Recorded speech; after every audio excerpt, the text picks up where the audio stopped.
안녕하세요. 파파제스입니다. 파파제스의 아내 여울입니다. 네, 오늘은 저희가 새 코너인 연결사, 연애, 결혼, 사랑에 관해서 사연을 받아 소개해드리는 새 코너를 오늘 처음으로 진행을 하는데요. 저희 새 코너 연결사가 구독자님들의 사연을 기다리는 코너입니다. 그런데 다행히 저희가 올리자마자 첫 번째 사연을 보내주신 분이 계셔가지고 감사하고 또 다행이라고 생각합니다. 그러면 바로 첫 번째 사연 여러분께 소개해드리도록 할게요. 네, 읽어드릴게요. 안녕하세요. 파파제스 채널을 구독하고 즐겨 시청하고 있는 구독자입니다. 저는 올해 34살에 전라북도에 거주하고 있는 평범한 남자입니다. 저에게는 지금 살아오면서 가장 힘든 하루하루를 지내고 있는데요. 저는 28살의 한 여자 동생을 짝사랑하고 있습니다. 하루 종일 그녀 생각으로 그녀의 연락만을 기다리며 지낸 지 벌써 3달이 되어가네요. 그녀가 전 남자친구랑 싸울 때마다 제가 항상 상담해주고 이야기해주고 카톡으로든 뭐든 항상 곁에 있었습니다. 그러면서 3월달에 헤어지게 되었더라고요. 그러니까 짝사랑을 하고 계신 분이군요. 근데 남자친구가 있었고 지금 5월이니까 2달 전에 그 짝사랑 하던 분이 헤어진 거죠. 남자친구랑. 이어갈게요. 그래서 위로 차원에서 밥 한 끼 같이 먹자 하고 만나서 맛있게 먹으며 집으로 데려다 주면서 이야기를 많이 했었습니다. 그런데 저도 모르게 사실 더 좋아한다고 고백을 해버렸습니다. 타이밍이 참 거지 같죠? 헤어진 지 얼마 안 되었는데 말이죠. 그러니까 짝사랑하고 있던 분이 남자친구랑 헤어져서 이제 위로하는 차원에서 밥을 먹고 바로 그냥 고백을 해버리셨군요. 참 되게 기다리고 있었던 것 같아요. 혹시나 헤어지지 않을까? 그런 짝사랑 경험이지 않나? 예상하다시피 거절당했습니다. 전 남자친구와 이별한 지 얼마 안 되었고 지금은 연애를 할 마음이 없다고 말이죠. 그러면서 오빠랑 보기가 불편해지는 게 싫다고 하더라고요. 그 이후 바람도 쐴 겸 여차저차하여 4월에 벚꽃축제인 진해 군항제를 가자고 제가 제안을 하였습니다. 1박 2일로요. 1박 2일이다. 오케이. 네. 저는 거절할 줄 알았는데 오케이 하면서 가자고 하더라고요. 그쵸. 1박 2일이면 보통 거절하지 않나요? 찜질방도 아니고. 궁금해지는데. 그리하여 저희는 처음으로 단둘이 전라북도에서 경남 진해까지 출발했습니다. 그녀가 저녁 8시에 퇴근하는데 저녁 8시에 맞춰서 밤늦게 진해로 도착하여 1박 2일 여행을 즐겼습니다. 저는 마냥 둘이 있어서 좋았습니다. 단 숙소는 따로 잡았어요. 그쵸. 네. 전혀 아무런 관계가 없으니까요, 지금은. 네, 그렇죠. 여행을 다녀온 후 여느 때와 같이 카톡하며 중간중간 만나서 밥도 먹고 그랬습니다. 사이가 점점 좋아지고 있는 것 같네요. 그 이후 저희는 서울에 아는 지인을 만나러 가자고 제안하였는데 2박 3일 서울 여행을 다시 또 떠나게 되었습니다. 당연히 이번에도 숙소는 따로 잡았고요. 첫날은 서울에서 유명하다는 곱창집에서 술도 먹으며 대화를 하였는데 오빠는 내가 왜 좋아? 내가 다른 사람 만나면 어떡할 건데? 이러더라고요. 사실 제가 어떻게 말해야 할지 정말 모르겠더라고요. 다른 건 기억이 안 나지만 난 끝까지 기다릴 거야 라고 답한 걸 확실히 기억합니다. 재밌고 추억이 되는 2박 3일 서울 여행을 마치는 마지막 돌아오는 날 도착하면서 다시 한번 두 번째 고백을 했습니다. 근데 이번엔 전에와는 다르게 완강히 싫다고 하더라고요. 난 저번에도 말했지만 연애할 마음이 전혀 없다고. 이러면 우리 정말 불편해진다고. 근데 여기서 제가 해서는 안 될 말을 했어요. 왜 나는 안 되는 건데? 왜 기존 사람들에겐 기회를 주면서 왜 나에겐 기회를 주지 않는 거냐고. 그 이후 연락이 끊겨버렸습니다. 사실 여기서 말씀 안 드린 게 있어요. 진해 여행 후 그녀가 차가 필요하다고 며칠 전부터 말해 왔었습니다. 저는 제 차를 빌려주겠다고 내 차 쓰면 되지 이러면서 빌려주었어요. 약 한 달간. 연락이 끊긴 이후 제 차를 가지러 왔습니다. 일주일 정도 지나고 혹시나 해서 연락을 해봤는데 응답을 해주더군요. 그러면서 다시 만나서 밥도 먹고 그랬습니다. 그 이후 정말 많은 것들이 저를 힘들게 하네요. 사실 남들에게 말하면 호구라고 멍청한 짓 하지 말고 연락하지 말라고 합니다. 차도 빌려주고 돈도 빌려주고 돈도 빌려줬네요. 근데 저는 그녀가 없으면 안 될 정도로 매우 힘이 듭니다. 저도 압니다. 그녀가 제가 필요로 할 때만 연락을 자주 합니다. 그 외엔 정말 하루에 카톡 5번 이상 오는 것도 힘들고 어느 때는 24시간 이상 연락도 없는 경우도 많습니다. 글을 쓰며 지난 시간을 돌이켜보니 눈물이 납니다. 저는 언제까지 이 시간들을 견디며 그녀의 마음을 받아야 할까요? 긴 글 읽어주셔서 감사합니다. 정리를 하면 짝사랑하는 상대가 있는데 남자친구 있는 사람을 이제 짝사랑하다가 그 사람이 이제 헤어지고 고백을 한 거죠. 고백을 했는데 이분은 이제 마음이 없다라고 이제 거절을 한 상황이고 이 차도 빌려주고 이게 읽어보니까 이제 돈도 빌려주고 뭔가 이게 물질적으로 또 물심양면으로 많은 것들을 좀 해주신 케이스네요. 저희 의견뿐만 아니라 또 이제 구독자님들도 좀 댓글을 좀 달아주시면 좋을 것 같고요. 제 생각은 이래요. 일단 상대방이 고백을 했으면 이제 좋아하는 거를 알잖아요. 좋아하는 걸 알고 나서 그 고백을 받은 사람은 좀 행동을 잘해야 된다고 생각을 합니다. 그렇죠. 이게 사람이 이게 몸에만 상처 나는 게 아니라 마음에도 상처가 나거든요. 이거는 희망 고문으로 사람한테 상처를 줄 수가 있어요. 받는 입장에서는 걔가 나 좋아해서 해주는 거잖아 라고 그냥 받을 수 있겠지만, 주는 입장에서는 그게 아니거든요. 주는 입장에서는 정말 이게 힘들고 혹시나 나를 좋아하지 않을까 이런 기대감으로 해주는 거기 때문에 이건 정말 희망 고문입니다. 저는 이 여자분의 어떤 그 행동 옳지 않다고 생각합니다. 그런데 저는 또 이렇게 생각을 해요. 그 여자의 입장으로 생각을 해보자면 정말 그 말이 맞아요. 네가 좋아서 나한테 해주는 거잖아. 물론 사람들은 날 나쁜 년이라 욕할지 모르지만 자기가 좋아서 나한테 주고 싶어서 주겠다는데 내가 차 필요하다고 그냥 넌지시 얘기하니까 자기가 빌려주겠대. 오케이, 빌려줘라. 하지만 난 너 안 좋아해. 왜냐면 자기가 거절을 한 거를 자기는 분명히 의사표현을 했다고 생각을 할 거거든. 저는 여기서 여자분의 행동을 우리가 지탄할 수 있는 건 없다고 생각을 해요. 자기도 호구인 걸 알고 있어요, 이 사연의 남자분은. 물론 사랑하는 우리의 구독자님이야. 하지만 이 사연 속에서 호구는 맞죠. 차도 빌려주고 돈도 빌려줘. 근데 그 여자가 오빠 나 돈 필요해 이게 아니라 자기가 먼저 상황을 캐치. 저 사람 지금 차 필요하다. 내가 필요한 상황이야. 이러면서 차를 먼저 빌려주겠다고 하는 거예요. 이 여자 심리인가요, 이게? 아니, 절대 아니에요. 그런 일반화할 수 없어요. 아죠. 근데 이제 좋아하는 입장에서는 뭐든지 해주고 싶잖아요. 그렇죠. 그 마음을 알고 있는 거죠, 여자도. 나빴다.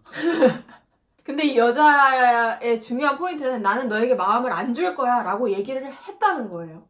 결국엔 여기서 손을 떼야 되는 건 남자예요. 모두가 결말을 알고 있어. 남자분도 모르는 건 아니에요. 근데 그 마음을 못 뗄 뿐이야. 다른 분들한테도 조언을 들었나 봐요. 남들에게 말하면 호구라 하고 멍청한 짓 하지 말라고 연락하지 말라고 합니다. 그러네요. 남자분이 마음 결정을 하셔야겠네요. 이 글에 보면 이런 말이 있어요. 저는 그녀가 없으면 안 될 정도로 매우 힘이 든대요. 객관적인 사실만 보면 이 남자가 정말 다 해주는 것 같잖아요. 차도 빌려주고 돈도 빌려주고. 하지만 가장 중요한 걸 여자분이 지금 채워주고 있어요. 이 남자한테 필요한 건 이 여자분이거든요. 여자도 시간을 할애해요. 이 남자를 만나주는 거죠. 그냥 2박 3일도 여행 갔다 오고. 물론 그 속에서 자기가 필요한 걸 취했을지 몰라도 이 남자도 분명히 자기가 원하는 걸 취했어요. 이 여자와 함께 있는 거예요. 전 그에 상응하는 값을 지불한 거라고 생각을 해요. 비싸네요. 비싸다. 물론 우리가 생각하기에 이상적이지 않고 바람직하지 못해 보일 수도 있겠죠. 하지만 이 남자가 원해서 벌어진 일이기 때문에 우리가 사연을 읽고 모두가 이해하듯이 여자가 나쁜 년이네 라고 하기에는 들으셨겠어요. 너 이렇게 크게 얘기하면 못 들으셨어야 되는데 이미 남자분이 본인의 이 팔을 붙여서 따라다니고 있는 거죠. 근데 이거는 희망 고문이다. 너무나도 희망 고문이죠. 여자분이 조금 더 현명하고 더 좋은 여자였다면 가자고 안 했겠죠. 거절을 했겠죠. 근데 전 서로 이기적인 선택을 하고 있다고 생각을 해요. 물론 남자분이 피해자처럼 보이지만 여기서 아무도 그렇게 시킨 사람이 없어요. 만약에 그냥 우리가 상상을 해봐. 여자분이 이 동영상을 보고 뭐야 너 나쁜 년 안 될래. 앞으로 너 연락 안 받겠어 라고 했어. 그러면 이 상황에 상처받는 건 누구? 바로 이 남자분이에요. 너무 이해가 돼서 좀 더 안타까운 것 같아요. 제가 또 첨언드리고 싶은 건 이제 남자분이 34살이고 여자분이 28살이죠. 남자분은 어떻게 보면은 새로운 또 만남을 할 기회가 점점 이제 좀 사라지는 그런 나이예요. 그러니까 이제 주변에 어떤 이성이나 이런 분들이 좀 많이 적겠죠. 근데 28살의 여자분은 충분히 많은 사람들을 만나고 또 헤어지고 할 수도 있는 나이라고 좀 생각이 돼요. 그렇기 때문에 아마 남자분이 좀 더 절박하지 않을까. 그녀 아니면 안 된다는 생각을 또 가지고 있는 것 같아요. 그럴 수 있겠네요. 그런데 34살, 요즘에 34살, 남자 34살, 그렇게 뭐 나이 많은 거 아닙니다. 사랑에 빠졌을 땐 사실 안 보이죠? 음. 앞으로 그 사람이 아닌 다른 미래가 상상이 안 되니까. 사연 속에 이런 얘기가 있었어요. 이 여자분이 남자친구를 만날 때, 전 남자친구를 만날 때 고민 상담을 했었다 했어요. 만나고 있는 와중에 이 사람은 좋은 여자이기 전에 좋은 사람이 아닐 거라고 저는 조심스럽게 확신을 해봅니다. 조심스럽게 확신! 이렇게 하는 건가요? 왜냐하면 그쵸, 정말 그쵸, 좋은 맞아. 사람들은 내가 맞아. 사랑하는 사람, 내 사람을 어디 가서 안 좋게 얘기하지 않아요. 이 사람과 있었던 일은 이 사람과 풀어야 맞죠. 맞아. 근데 내가 이 사람과 만나면서 다른 남자친구한테 가가지고 이 사람과의 문제를 얘기한다? 이렇게 한번 상상해 보시겠어요, 남자분? 이 여자가 뭐 어떻게 해가지고 나랑 만나. 그런데 나랑 문제가 있을 때마다 다른 이성 친구에게 고민을 상담한다. 만나도 좋게 결말이 끝나진 않겠죠. 그것도 이제 고민 상담도 같은 여자인 친구가 아니라 이성이 사람한테 고민 상담을 한다. 좋지 않은 관계가 될 것 같습니다. 만나도 아플 거예요. 지금은 당장 사랑해서 이 맞아. 여자분을 만나고 싶겠지만 분명 마음을 핥힐 겁니다. 어쩌면 더 핥힐지도 몰라요. 관계가 깊어질수록 마음은 더 커질 테니까. 파괴되기 전에 억지로라도 마음을 떼어놓으시는 게 더 나를 위한 선택이죠. 그래서 이게 어떻게 헤어졌는지도 굉장히 중요한 것 같아요. 반복이 되지 않는다고 보장할 수가 없거든요. 만약에 새로운 사람 만나도 문제가 생기면 또 다른 이성한테 가서 나 남자친구가 힘들어, 나 힘들어 이렇게 하면서 거기다가 또 에너지를 쏟을 거란 말이죠. 이거는 나와 좋은 관계를 맺는 사람은 나를 불안하게 하지 않아요. 나를 불안하게 하는 사람을 만나면 그 불안이 증폭이 되지. 만나기까지도 힘들고 만나서도 그 관계를 이어가는 것도 되게 힘들어요. 마음이 편안해야죠. 같이 있으면 좋고 이래야지. 함께 있으면 마음이 편안한 사람, 좋은 사람, 그런 사람 만났으면 좋겠습니다. 우리 한번 정리를 해볼까요? 우리 각자 이 남자분에게. 네, 물론 저의 의견은 많은 분들의 의견 중에 하나이기 때문에 참고만 하시고요.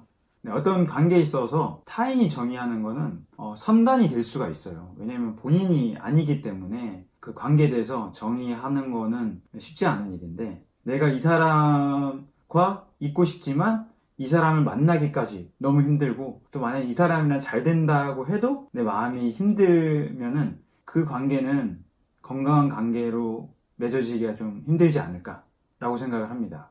이 관계는 힘드시겠지만 정리를 하고 본인은 더 좋아해주는 사람을 만나면 좋을 것 같습니다. 저도 드리고 싶은 말씀은, 제가 앞에 말을 따갑게 했을 거예요. 듣고 싶지 않은 말을 제가 많이 했을 것 같은데 우리 구독자님을 위해서만 얘기를 할게요. 결론은 전 자책하지 않으셨으면 좋겠어요. 이분을 포기하게 되든 내가 내 몸을 불태워 희생하게 되든 그 모든 선택이 다 본인을 위한 거예요. 내가 이걸 해서 행복해질 것 같다. 내가 그 사람을 만나서 행복해질 것 같고 난 아프더라도 희생을 하는 게 행복하다 라고 선택을 하셨으면 그 결정에 자책을 안 하셨으면 좋겠어요. 내 마음이 가는 대로 내 결정을 믿는 거죠. 내 마음을. 그 어떤 결정을 내리셔도 나의 행복을 위해서 마음 놓고 결정하셨으면 좋겠어요. 저는 내 마음을 힘들게 하는 사람은 정리하자. 너무 그런가? 우리의 바람은 그래요. 우리의 바람은 이 여자분에 대한 마음을 정리를 했으면 좋겠죠. 네, 첫 번째 사연 이 정도로 마무리할까요? 네, 제 연결사, 연애, 결혼, 사랑에 대해서 사연을 받고 오늘 처음으로 이렇게 이야기를 해봤는데요. 제보를 받아보는 거는 굉장히 저희한테도 기다려지는 일이에요. 그런데 이렇게 조언을 드리고 하는 게 정말 쉽지가 않은 것 같아요. 왜냐면 사람 마음이라는 게 내가 알아도 내 마음을 어떻게 할 수 없는 게 이게 사람 마음이거든요. 그런데 또 이렇게 짝사랑하는 분의 이 사연을 들어보니까 너무 공감이 되면서 안타깝고, 그런 안타깝지만 이번 케이스 같은 경우에는 마음을 정리를 하는 게 좀 더 좋겠다. 이 부분을 뺄까? 네. 다른 구독자님들도 의견을 좀 많이 주셨으면 좋겠습니다. 아마 이 남자분은 댓글을 읽는 게 참 마음 아플 거예요. 거의 대부분이 같은 답을 얘기할 거거든요. 여자분을 정리하는 게 좋을 거라고. 그 사실을 받아들이는 게 필요했을지도 몰라요, 남자분은. 다른 답이 나올 거라고 기대 못 하셨지 않을까요?